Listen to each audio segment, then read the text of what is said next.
Historia número 1. Germán. Mexicali es una ciudad agrícola rodeada de fábricas y ganadería. Yo vivo en el centro de la ciudad, pero mi hermano vive en las afueras. Era un fin de semana normal, fuimos a jugar fútbol, estuvimos un rato en casa de nuestros padres, los cuales viven muy cerca de donde yo vivo, y estábamos conversando.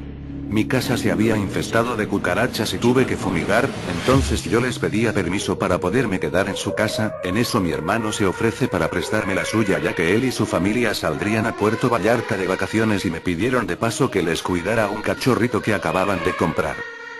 Yo muy contento accedí y me quedaría 4 días en casa de mi hermano. Ese día dormimos todos en su casa. Era una casa un tanto grande con 5 habitaciones, 2 baños, un estudio de 2 plantas y un jardín muy bonito. Una casa en realidad muy bonita. Lo único malo es que estaba situada en las afueras de la ciudad, donde la noche es aún más oscura y todo está tenebrosamente cobijado de un silencio un tanto perturbador. A unos cuantos metros de la casa se encuentra un campo de algodones y por lo general hay muchos animales en la mañana. Antes de irse se despidieron muy apresuradamente, ya que el tiempo apenas si les alcanzaba. Me despedí de ellos y en eso mi sobrina me mira, me abraza y me dice: "No juegues con Germán, te puede lastimar, es un tanto pesado tío y muy enojón". Me quedé unos segundos pensativo al ver cómo se iban, pero al poco tiempo me percaté de que hablaba de su cachorro, sonreí, recuerdo, y entré a la casa. Cuando entré todo parecía normal, no era la clase de casa en la que uno se queda cómodo. En realidad extrañaba un poco mi casa y más que nada mi cama. En la tarde me fui al trabajo y regresé como a eso de las 11 de la noche. Llegué tan cansado que ni siquiera tenía ganas de comer, me fui directo a la cama y me quedé dormido. En la madrugada sentí un leve cosquilleo en mi oreja y me desperté. Todo estaba muy oscuro, apenas la luz de la luna se podía colar por la ventana y no alcanzaba a ver muy bien, pero pude darme cuenta de que la puerta del cuarto no estaba cerrada y afuera de ella podía ver una sombra. No era la sombra de un hombre, en realidad era una sombra un poco desfigurada, pero pude darme cuenta, o creí que era una sombra porque aún en la oscuridad de la noche era aún más oscura. Un oscuro profundo, impensable tal vez, pero aún en la oscuridad, podía distinguir que ahí había algo realmente. No me atreví a averiguarlo, así que me cobijé de pies a cabeza un tanto asustado y me puse a dormir. Al día siguiente, por una extraña razón, me desperté muy tarde. Suelo despertar a las 7 u 8 de la mañana, pero ese día me desperté a la 1 de la tarde. En realidad se me había ido todo el día dormido y no pude asistir al trabajo, ya que ese día trabajaba en turno matutino. Rápidamente hablé a mi jefe e inventé una excusa un tanto tonta pero creíble. Sin nada que hacer me dirigí hacia la cocina a comer, me moría de hambre. En eso recordé al cachorro, no le había dado ni agua ni comida, me asusté y me puse a buscarlo. Para mi sorpresa la puerta trasera estaba abierta, sin percatarme que alguien se pudo haber metido. Lo primero que pasó por mi mente es que el cachorro se pudo haber escapado por ahí y salí a buscarlo. Fallando en mi intento por encontrar al cachorro, regresé a la casa y preocupado por lo que mi sobrina iba a sufrir por su cachorro me puse a desayunar. Al paso del tiempo me sentí muy cansado, un poco sin energías, no enfermo, sino un poco cansado y me recosté en cama la mayor parte del tiempo, buscando alguna excusa que decirle a mi hermano y sobre todo a mi sobrina por su cachorro. Escuché unos ruidos en la planta de abajo, primero me alerté, después me di cuenta de que tal vez era el cachorro y bajé rápidamente e intenté encender la luz porque ya había oscurecido y en esa casa todo se ponía muy oscuro. Pero por obra del destino las luces no encendían, no sé si estaba de mala suerte o esa casa me estaba jugando una broma, por lógica creí que se trataba de un apagón. Salí de la casa a revisar los botones de la luz y parecían estar en buen estado. Cuando entré todo estaba totalmente a oscuras, y se escuchaban los ruidos de algo que caminaba dentro. Yo realmente no estaba asustado, estaba completamente seguro de que era el cachorro. Así que me adentré a la casa a oscuras a buscar alguna vela o una linterna, algo que me ayudara de ver. En la mesa principal se encontraban un par de velas aromatizadoras de mi cuñada, las encendí y me puse a hablarle al cachorro. En eso escuché pasitos, pero ahora se escuchaban en el piso de arriba. Un poco temeroso subí por las escaleras, y cuando al final de las escaleras volteo hacia adelante, en eso todo quedó cubierto por un silencio impensable, mi cuerpo se paralizó y mi corazón se aceleró tanto que sentía como mi pecho se contraía contra sí mismo y no mis pulmones, que apenas si podían tomar oxígeno. No podía creerlo, la misma sombra que vi la noche pasada, estaba posada frente a mí en completo silencio, ahora estaba seguro de que la estaba viendo. Tenía una vela y la sombra se posaba sin pena frente de mí, no supe qué hacer en realidad, me quedé paralizado. No pensé en nada, fue como si estuviera completamente apoderado por esa sombra, en eso sentí algo detrás de mí. Algo que me tocó el hombro y me acarició el oído. Yo estaba aterrado, en eso algo hizo que tomara uso de razón y saliera corriendo. Con lágrimas en los ojos bajé como pude las escaleras, confieso que ese momento se me hizo eterno y mi vela se apagó a mitad de las escaleras, así que como pude salir de esa casa. Corrí unos cuantos kilómetros, hasta llegar con los vecinos, antes de hablarles me tomé unos minutos, me tranquilicé e intenté hablar bien. Ya estando más tranquilo me puse a pensar que le diría a mi hermano y si en realidad me crearía, así que decidí omitir todo lo sucedido y hablarle solo para decirle que no había luz y que el cachorro había desaparecido. Cuando le llamé le expliqué y le dije que la luz había dejado de funcionar y le dije que llamaría a un eléctrico al día siguiente, él me dijo que de acuerdo, entonces fue cuando le dije que el cachorro había desaparecido y me contestó que no. Que Nicole, mi sobrina, se lo había llevado a Puerto Vallarta, porque no lo quería dejar con su amigo imaginario Germán. Obviamente no dormía ahí esa noche, me fui a dormir a un hotel o más bien me fui a pasar la noche a un hotel ya que los siguientes 4 días no pude descansar decentemente y estuve enfermo. Bueno amigos, gracias por haberse tomado el tiempo de leer mi anécdota, espero que ni uno de ustedes se tope con algún Germán, no es muy agradable la verdad. Historia número 2. Pendiente de un hilo. Eres un monstruo y no mereces vivir. Aquello era lo que en el pasado muchos de mis compañeros me gritaban, riéndose de mí y humillándome ante las chicas.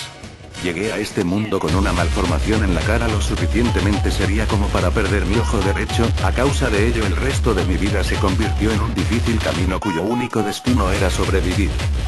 A pesar de que la adolescencia fue la época más traumática, siempre tuve el apoyo incondicional de mi abuelo, el cual haciendo uso de su gran sabiduría me aconsejaba logrando hacerme sentir mejor.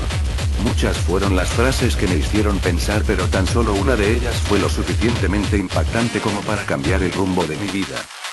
Nada es verdad ni mentira, todo depende del cristal por el cual se mira. La primera vez que escuché aquella oración no comprendí realmente la grandeza de su significado, incluso subestimé su sentido racional, pero mi abuelo me explicó con detalle su concepto.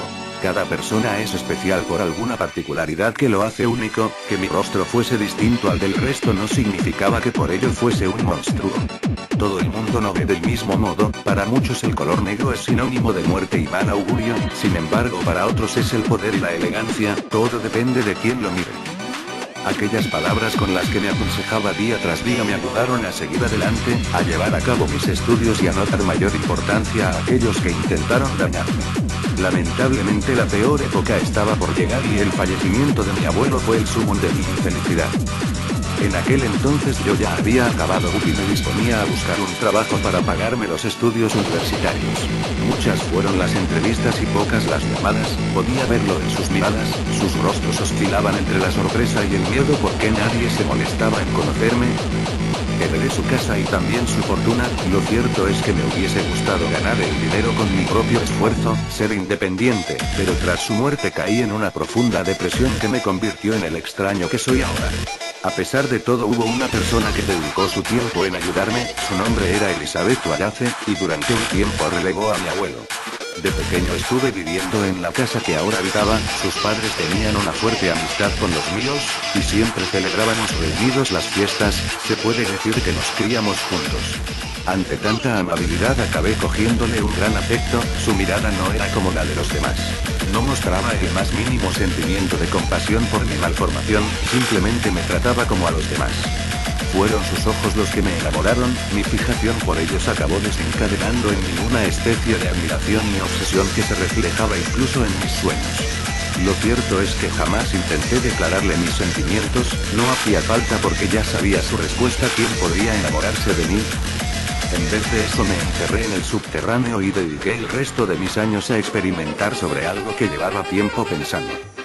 Aquella frase que me recitó mi abuelo en su momento me causó una inquietud frente a un misterio que gran parte de la humanidad no tiene presente. Si bien los gatos a diferencia de los humanos pueden ver los rayos ultravioleta que nos rodean, ¿qué otros pigmentos no somos capaces de visualizar? ¿De qué color es realmente el mundo que nosotros conocemos?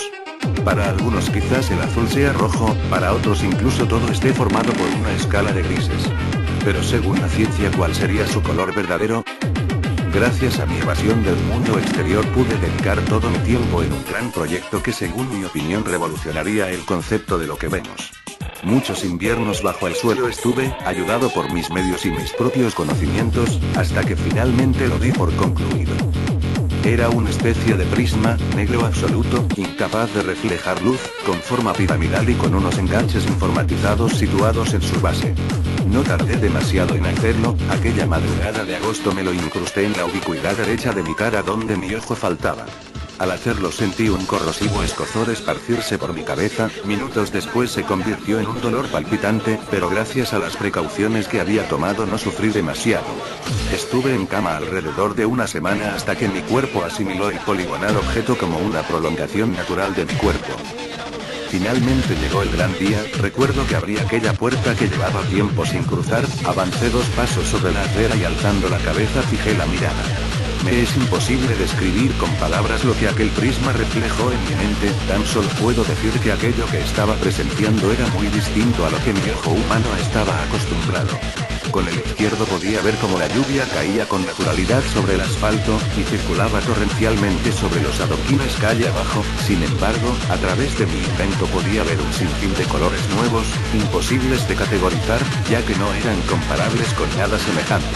A pesar de todo, lo más deslumbrante estaba por llegar, lo descubrí al girar la cabeza hacia el sentido opuesto por el que circulaba el agua, carretera arriba. Cientos rayos de luz rebotaban contra las paredes de los distintos edificios, se bifurcaban al contacto con el agua y parpadeaban al ser eclipsados por algún objeto opaco. Era increíble, todos aquellos colores que desde pequeño fui asimilando ahora resultaban ser completamente distintos, incluso algunos de ellos poseían unos hermosos degradados que variaban su tonalidad a medida que el cuerpo adquiría movimiento. La felicidad me acompañaba en toda mi expectación, me sentía en paz a causa de ser el primer hombre en poder ver cómo era la realidad. A raíz de mi logro, mi presencia en el exterior fue de lo más frecuente. La gente me miraba desconcertada al observar aquel objeto contundente en mi cara, pero no me importaba ya que solían hacerlo de todas maneras. Mi concentración jamás había sido tan imperturbable, todas aquellas magníficas luces me tenían cautivado, quizás hipnotizado. Lo cierto es que me pasaba las horas mirando hacia el cielo y observando cómo aquellos fenómenos tenían un cierto parentesco a la conocida aurora boreal. Pero una tarde no muy veraniega me percaté de algo que aún no había discernido. Recuerdo que ya cansado de tanto caminar decidí ir a sentarme en el banco de un parque cercano, mi agotamiento dio paso al sueño y sin darme cuenta cerré mi ojo izquierdo. Estaba en una fase de transición a mi imaginación cuando mi prisma siempre activo me mostró una nítida imagen de algo completamente desconcertante. Me desvelé casi al instante y un tanto alterado observé cómo aquel solitario anciano daba de comer a las palomas. Fue delirante. Cientos de hilos emergían de su piel, tensándose en cada gesto y controlando sus movimientos. Atónito observé cómo se alzaban sobre su cabeza, ascendiendo hacia el cielo y alcanzando una altura lo suficientemente lejana como para dejar de verlos. Miré a mi alrededor y aquel suceso se repitió. Aquellos niños jugando al baloncesto, aquella señora que paseaba a su perro, incluso en aquel cochecito azulado podían verse los escalofriantes filamentos ondear en columnas sobre el bebé. Aterrado corrí hacia mi guarida, en mi transcurso pude ver a todas aquellas personas ignorantes de lo que sucedía, me miraban, me observaban, y sus hilos también lo hacían. Lo más extraño estaba por llegar, en el regreso a mi hogar descubrí que mi cuerpo estaba totalmente libre de ellos. Me miré una y otra vez, brazos, manos y piernas, ni rastro de nada parecido. ¿Cómo era posible? ¿Por qué yo no los tenía? ¿Qué me hacía diferente al resto? Muchas hipótesis pasaron por mi cabeza, algunas de ellas pusieron en duda mi propio sentido de la razón, pero tan solo unas pocas me ayudaron a desentrañar aquel misterio. Por alguna razón que soy incapaz de comprender, el mundo estaba siendo controlado, las masas eran manipuladas por una desconocida fuerza que se ocultaba tras las nubes, y mi misión parecía ser liberarlas de su cautiverio. Una de las causas por las que pienso que soy libre ocurrió hará cosa de 5 años cuando tras la muerte de mi abuelo intenté suicidarme un par de veces. Recuerdo que mi platónica Elizabeth no lo permitió, pero lamentablemente los daños me llevaron directamente al hospital. Quizás también haya sido a causa de mi estilo de vida, distinto al del resto y evitando la corriente que arrasa a esta sociedad. Lo cierto es que no sé qué pensar. A pesar de estar totalmente desorientado, algo sí que tenía claro: debía liberarla. Ella era la única persona en mi vida que merecía ser salvada. Por eso mismo aquella noche piqué a su puerta de una forma frenética, esperando a que ella en algún momento saliera. Cuando apareció, su expresión cambió y, como esperaba, no tardó en preguntarme qué era aquello que tenía incrustado en la cara. Pero no había tiempo para explicaciones, necesitaba hacerla libre, y tijeras en mano me abalancé con la intención de cortar aquellas hebras que la manejaban. Lamentablemente no pude llegar a hacerlo. Asustada me apartó violentamente, y entre gritos volvió al interior de su piso. Debí haberme tranquilizado antes de actuar de tal manera. Jamás me perdonaría. ¿Y si ya no quería volver a verme? Maldita sea. ¿Qué había hecho? Ahora nunca podría llegar a explicarle lo que había descubierto. Perdóname, Elizabeth, perdóname por haberte asustado. La semana siguió su transcurso y yo, insistente, no logré contactar con ella. Debía estar muy enfadada como para no responder a mis llamadas. No podía soportarlo. Eran como tristes marionetas, podía verlo en sus rostros. Realmente no deseaban hacerlo, pero por mucho que se negasen, aquellos maquiavélicos hilos fueron los que le empujaron a que robasen aquel supermercado, provocaron que matase a su esposa, y torturaron a aquellos animales. Ante tanto caos no tuve más remedio que intentar comunicarme con ella a través de correo ordinario. Introduje la carta en un sobre perfumado, con estampados de flores y con un texto de arrepentimiento en su interior. También en aquel texto la cité para que viniese a casa cuando estuviese preparada. Tenía algo que enseñarle, concretamente quería mostrarle mi gran hallazgo. Cuando sonó el timbre, mis piernas temblaron y mi corazón se aceleró de un modo poco habitual. Tenía que ser ella quien sí no se molestaría en venir a verme. Abrí la puerta y, como bien predije, allí estaba, de pie frente a mí mientras sostenía el escrito con su mano derecha. Al mirarla pude ver cómo su rostro expresaba preocupación, y en cierto modo me alegré de ello. Mi nula autoestima me repetía una y otra vez que jamás podría llegar a tenerla, que nunca llegaría a quererme de esa manera, pero aquel gesto de intranquilidad era lo más similar al amor que jamás me ofrecería. Tras una breve charla bajamos al sótano, y sin perder más tiempo inicié el sistema informático primordial en el desarrollo de mi proyecto. Elizabeth se situó a mis espaldas y observó con detenimiento lo que le explicaba. Imaginé que llegaría a sorprenderse mucho más, que después de mi exhaustiva explicación ella cedería a que la salvase, pero en vez de eso lo único que hizo fue recorrer el sótano buscando algo. Le pregunté, pero ella me ignoró, simplemente agarró una de mis sillas y la desplazó hacia el centro de la habitación. Estaba desconcertado, no comprendía con exactitud cuál era su intención, tan solo pude discernir algo cuando observé cómo ataba una horca desde una de las vigas. No eres diferente al resto, dijo Elizabeth, ni siquiera destacas entre la multitud. Fue como un sofoco de calor. Cuando intenté preguntarle por sus crueles palabras no logré hacerlo, mis labios estaban sellados en una expresión que me era imposible variar. A pesar de dar la orden, ninguna de mis extremidades podía moverse. Por alguna extraña razón mi sistema nervioso parecía haberse paralizado, engarrotado, o quizás muerto. Lo intenté de nuevo, pero aquella agonía no cesaba. Estaba encerrado en un cuerpo que me era imposible controlar. Fuiste un experimento. Por una vez quisimos dar libre albedrío a un humano y en vez de aprovecharlo malgastaste tu vida encerrándote en este asqueroso sótano. ¿Qué estaba ocurriendo? ¿Por qué no podía ni siquiera hablar? ¿Cuál era la causa de mi repentina parálisis? Lo descubrí cuando mi mirada se desplazó involuntariamente hacia el suelo y pude ver así como aquellos maquiavélicos hilos ahora también emergían de mi piel. Lo único que has hecho ha sido lamentarte una y otra vez por tu destino, en vez de intentar cambiarlo por ti mismo. Avancé baldosa por baldosa sin ni siquiera desearlo, y así me situé a su lado.